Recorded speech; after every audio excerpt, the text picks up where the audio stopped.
দুপুরে হাদির জানাজা দাফন কবি নজরুলের কবরের পাশে। দেশকে গৃহযুদ্ধের দিকে ঠেলে দেওয়া হচ্ছে, অভিযোগ গণতান্ত্রিক যুক্তফ্রন্টের। সরে দাঁড়ানোর ঘোষণা দিয়ে ফের ভোটে ফিরলেন বিএনপি প্রার্থী। অরাজক পরিস্থিতি সৃষ্টি করে নির্বাচনকে বাধাগ্রস্ত করার অপপরিকল্পনা কিনা দেখা প্রয়োজন, মন্তব্য সালাউদ্দিনের।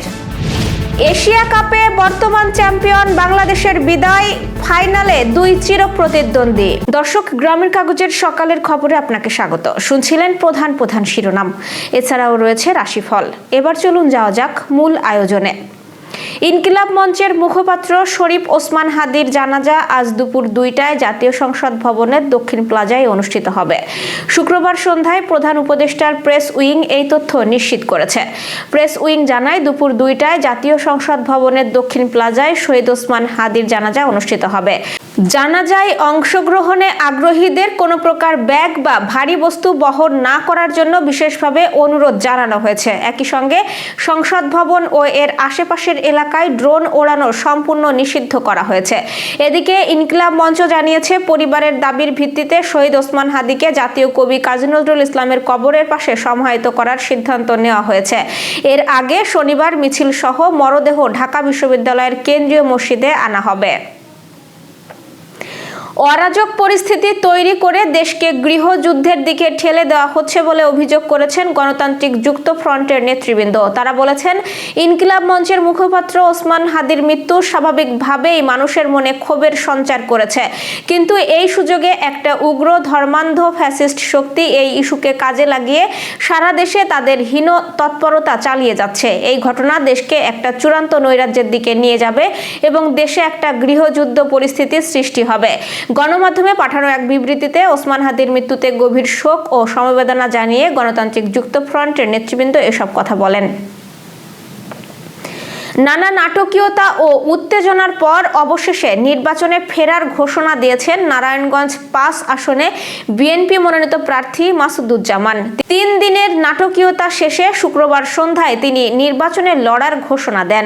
এর আগে বিকেলে তার সমর্থনে এবং ভোটে অংশ নেওয়ার দাবিতে শত শত মানুষ শহরের খানপুর এলাকা থেকে মিছিল নিয়ে তল্লা এলাকায় তার কারখানা ঘেরাও করেন।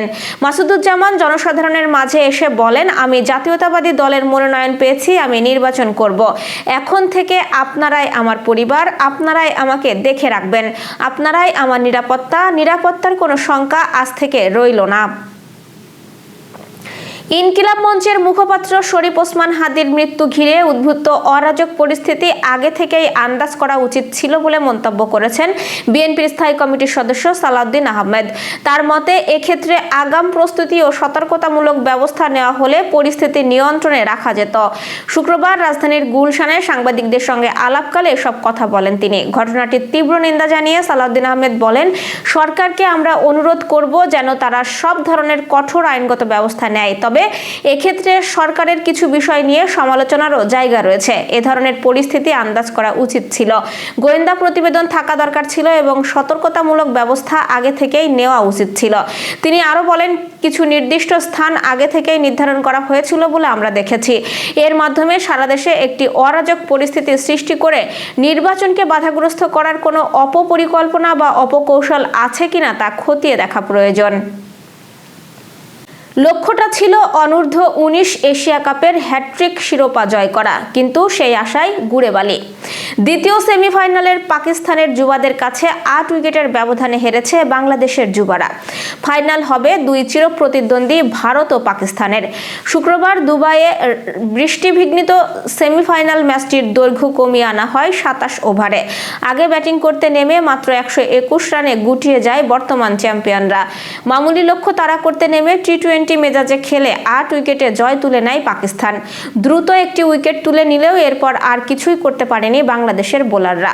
দিনের অন্য খেলায় প্রথম সেমিফাইনালে শ্রীলঙ্কা অনূর্ধ্ব 19 দলকেও 8 উইকেটের ব্যবধানে হারিয়েছে ভারত অনূর্ধ্ব 19 দল। আগামী 21 ডিসেম্বর দুবাইয়ের আইসিসি একাডেমি মাঠে ফাইনালে মুখোমুখি হবে দুই চিরপ্রতিদ্বন্দ্বী ভারত পাকিস্তান। দর্শক, এবার চলুন জেনে নিই কেমন যাবে আপনার আজকের দিন, অর্থাৎ 20 ডিসেম্বরের সম্ভাব্য রাশিফল।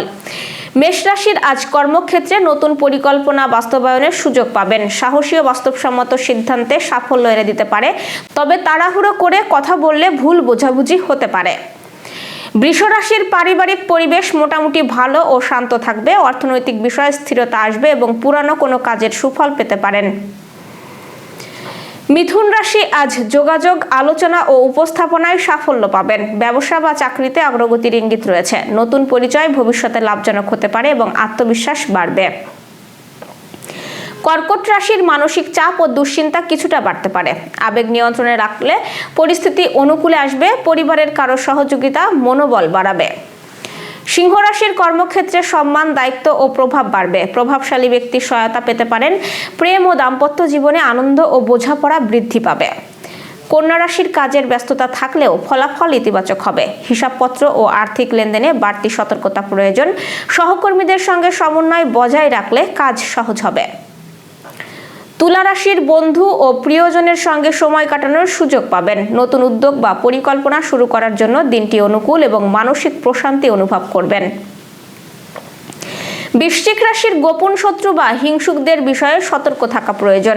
ধৈর্য ও কৌশলের মাধ্যমে পরিস্থিতি নিজের অনুকূলে আনতে পারবেন এবং আর্থিক লাভের সম্ভাবনা রয়েছে। ধনু রাশির শিক্ষা, পরীক্ষা ও জ্ঞান চর্চায় অগ্রগতি হবে। দূরের কোনো শুভ সংবাদ আনন্দ দেবে। ভ্রমণ বা নতুন অভিজ্ঞতার সুযোগ আসতে পারে। মকর রাশির দীর্ঘদিনের পরিশ্রমের ফল আজ পেতে পারেন। কর্মক্ষেত্রে উন্নতি ও প্রশংসা মিলবে। দায়িত্ব বাড়লেও আত্মবিশ্বাস অটুট থাকবে। কুম্ভ রাশির সামাজিক ও সৃজনশীল কাজে সাফল্য আসবে। নতুন ভাবনা ও পরিকল্পনা বাস্তবায়নের সুযোগ পাবেন। পরিচিত জনের সহায়তায় কাজে লাগবে। মীন রাশির মানসিক শান্তি ও আত্মবিশ্বাস বৃদ্ধি পাবে। পারিবারিক জীবনে সুখবর আসতে পারে।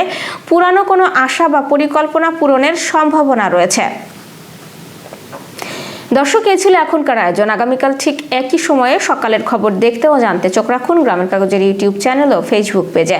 আর প্রতিদিনের খবরের আপডেট পেতে গ্রামের কাগজের ইউটিউব চ্যানেল সাবস্ক্রাইব এবং ফেসবুক পেজ ফলো করে রাখতে ভুলবেন না। আমাদের পরবর্তী খবর দেখুন বেলা 2:30টায়। শুভ বিদায়।